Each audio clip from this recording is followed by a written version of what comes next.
Hello future doctors, मैं हूं अविनाश। एक कांस्टेंट क्वेश्चन मेरे पास अभी भी आता है कि सर नीट रिजल्ट आ जाएगा उसके बाद हमें क्या करना पड़ेगा। बहुत डिस्कशन किया पेरेंट्स के साथ, बच्चों के साथ बहुत ज़्यादा बात करी, लेकिन मुझे ऐसा लगा कि शायद इस चीज़ को एड्रेस वापस करना चाहिए कि क्या ऐसी चीज़ें हैं जो आपको करके रखनी चाहिए या फिर करनी पड़ेंगी ताकि जो आप सपना देख रहे हैं डॉक्टर बनने का वो पूरा हो सके। अब मैं इसका रीज़न बता देता हूँ मैं क्यों इस वीडियो को बना रहा हूँ।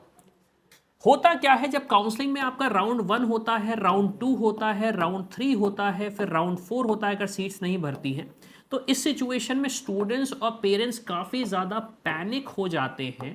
पैनिक क्यों?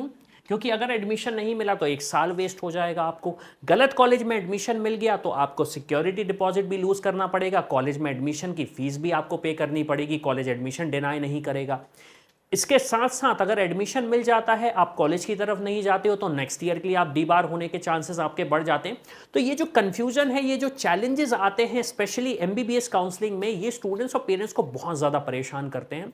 तो इसके लिए मेरा एक सजेशन ये है कि हम इस वीडियो में पूरा समझते हैं कि एग्जैक्टली प्रोसेस क्या रहेगा, क्या सारी चीज़ें आपको करनी पड़ेंगी। तो देखिए, सबसे पहले तो आप ये पता करिए कि आप किस स्टेट के डोमिसाइल हैं। ये चीज़ तो आपको पता ही होगी। हम एग्जाम्पल के लिए ले लेते हैं एमपी स्टेट के आप डोमिसाइल हैं, एमपी स्टेट को बिलोंग करते हैं, आप जिस भी स्टेट के हैं वहां पे लिख लीजिए। अब उसके बाद आप अपना स्कोर लिखिए। अब अभी के लिए अगर क्योंकि आपका एग्जाम नहीं हुआ तो आपको नहीं पता आपका स्कोर क्या मतलब क्या आने वाला है, लेकिन आप एक अनुमान लगा सकते हैं। अगर आपका स्कोर आ रहा है, आपने कहा सर मेरा स्कोर 600 आ रहा है, 600 से लेके 620 के बीच में मेरा स्कोर आ रहा है, तो वो हमने लिख लिया। अब उसके बाद आप अपनी रैंक लिखें कि रैंक क्या एक्सपेक्ट कर रहे हैं आप। अब रैंक अगर आपको नहीं पता है तो आप हमारे इस टूल को यूज कर सकते हैं, डिस्क्रिप्शन में डिटेल्स मिल जाएंगे। मैं यहाँ पे स्कोर ले लेता हूँ 620 का। 620 के स्कोर में हमारी एक्सपेक्टेड रैंक आ रही लगभग 54,000 से लेके 76,000। 54,000 से लेके 76,000 हमारी रैंक आ रही है। अब इसके बाद आता है क्वेश्चन। पहला क्वेश्चन ये, कॉलेज टाइप कौन से में एडमिशन लेना है आपको। मैक्सिमम स्टूडेंट्स बोलते हैं सर हमें गवर्नमेंट कॉलेज ही चाहिए, लेकिन ऑब्वियस सी बात है गवर्नमेंट कॉलेज के अलावा प्राइवेट के ऑप्शंस भी देखने चाहिए अगर आपके पास ऑप्शंस अवेलेबल हैं तो।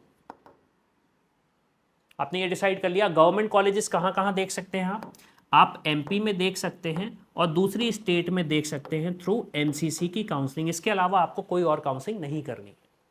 इसके अलावा आपको और कोई काउंसलिंग नहीं करनी है। अभी मैं आपके सारे क्वेश्चन का आंसर दूंगा, बहुत सारे क्वेश्चन होंगे, सारे क्वेश्चंस का आंसर आपको वीडियो में मिल जाएगा, तो वीडियो को एंड तक देखना। प्राइवेट कॉलेजेस की बात करूं तो प्राइवेट कॉलेजेस की काउंसलिंग आप अपनी स्टेट में कर सकते हैं और दूसरी स्टेट्स में कर सकते हैं। एग्जाम्पल के लिए यूपी हो गया, बिहार हो गया, फिर छत्तीसगढ़ हो गया, कर्नाटका हो गया, केरला हो गया, राजस्थान हो गया। Again subject to terms and condition होता है, लेकिन फिर भी आपको मैं एक सिचुएशन वाइज अगर समझाऊं तो सिचुएशन आपकी वही रहती है। अब हमें यह समझ में आ गया कि हमें कौन कौन सी स्टेट्स में पार्टिसिपेट करना है, गवर्नमेंट में पार्टिसिपेट करना है या फिर प्राइवेट में पार्टिसिपेट करना है, ये हमने एक अनुमान लगा लिया। अब अगर प्राइवेट का भी क्वेश्चन आता है तो आप अपना एक कॉलम और बना के रखो बजट का। बजट कितना मैक्सिमम टू मैक्सिमम आपका हो सकता है। आपने कहा सर हमारा 70 लाख तक का बजट रहेगा। अब 70 लाख का अगर आपका बजट है तो उसमें आप 20 लाख ऐड कर दीजिए।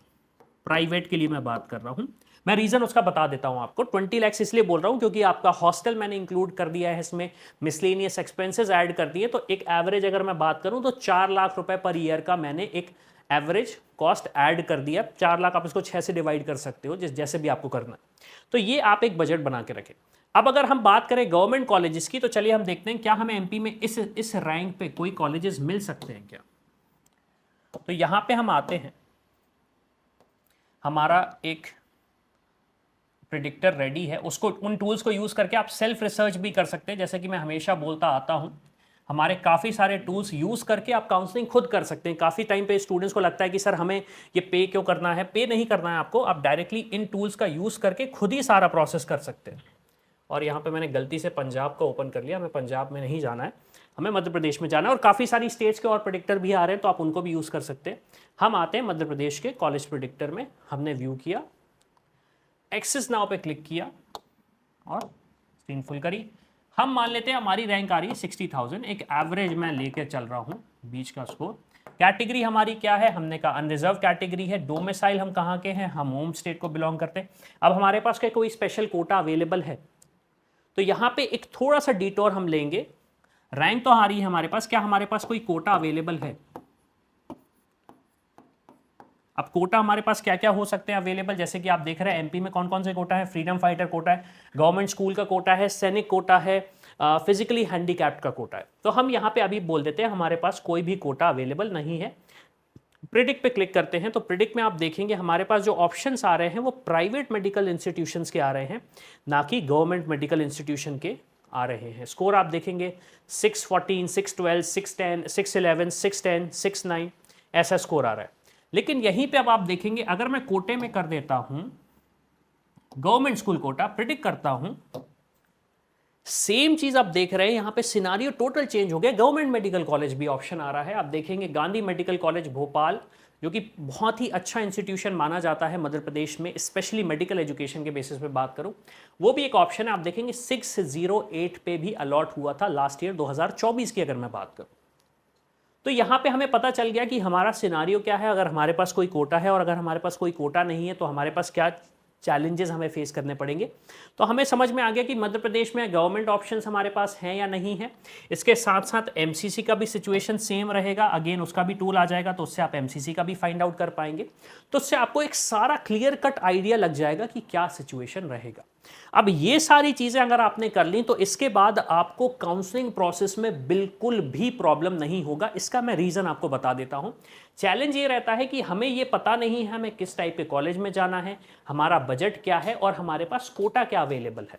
अगर ये सारी चीजें आपको सारी की सारी समझ में आ जाती है तो सारे क्वेश्चंस का आंसर आपको तुरंत ही मिल जाएगा। हमारे टूल्स यूज कर सकते हैं, वीडियोस चैनल पे हमने बनाए हैं, आप उन चैनल हमारे वीडियोस को देख के आपको सारा प्रोसेस समझ में आ जाएगा। और काफ़ी सारी चीज़ें हमारी वेबसाइट पे भी अपडेटेड हैं। अगर मैं आपको यहाँ पे शो कर दूँ तो अगर आप बोल रहे हैं कि सर फीस स्ट्रक्चर क्या होता है किसी कॉलेज का, किसी स्टेट में किसी कॉलेज में कितनी सीट्स होती हैं, तो मैं आपको वो भी दिखा दूँ, वो भी आपको डिस्क्रिप्शन में मिल जाएगी। यहाँ पे आपको सारी स्टेट्स के ऑप्शन मिल जाएंगे। अगर मैं आपको शो करूँ, एम्स गुवाहाटी हो गया, हमदर्द इंस्टीट्यूशन हो गया, प्राइवेट इंस्टीट्यूशन हो गया, यूपी की अगर मैं बात करूं तो यूपी का सारा प्रोसेस है। यहाँ पे सारी स्टेट्स के हम सब्सिक्वेंटली आपको सारा का सारा डेटा प्रोवाइड कर रहे हैं जिससे आप सारा प्रोसेस खुद कर सकते हैं। लेकिन अब आपका क्वेश्चन ये आता है कि मुझे ये सारी प्रोसेस नहीं पता, मैं कैसे करूंगा ये प्रोसेस, क्योंकि मैं या तो पहली बार काउंसलिंग कर रहा हूं या फिर मैं नहीं चाहता इस साल कोई ऐसी गलती हो ताकि मेरे बेटे या बेटी का एक साल बर्बाद हो जाए। तो उसके लिए आप हमारी टीम को रीच आउट कर सकते हैं। डिस्क्रिप्शन में सारे डिटेल्स दिए गए हैं। हम आपको एक एक्सपर्ट प्रोवाइड करते हैं जो आपके साथ स्टार्टिंग से रहता है और एंड तक, जब तक एडमिशन नहीं होता वो आपके साथ ही रहता है। इवन हम तो ये बोलते हैं हम एडमिशन के बाद भी आपके साथ रहते हैं। तो उसके लिए आप हमारी टीम को रीच आउट कर सकते हैं। ये डिटेल्स आप शेयर कर देंगे तो हमारी टीम को काफ़ी आसानी होगी आपसे ये डिस्कस करने में कि हम आपको कैसे हेल्प कर पाएंगे। तो इसी के साथ मैं हूं अविनाश, मेरा काम है रास्ता दिखाना, उस पर चल के डॉक्टर बनना आपका। I hope you like this video. For more such videos, keep watching our channel and do not forget to like, share and subscribe.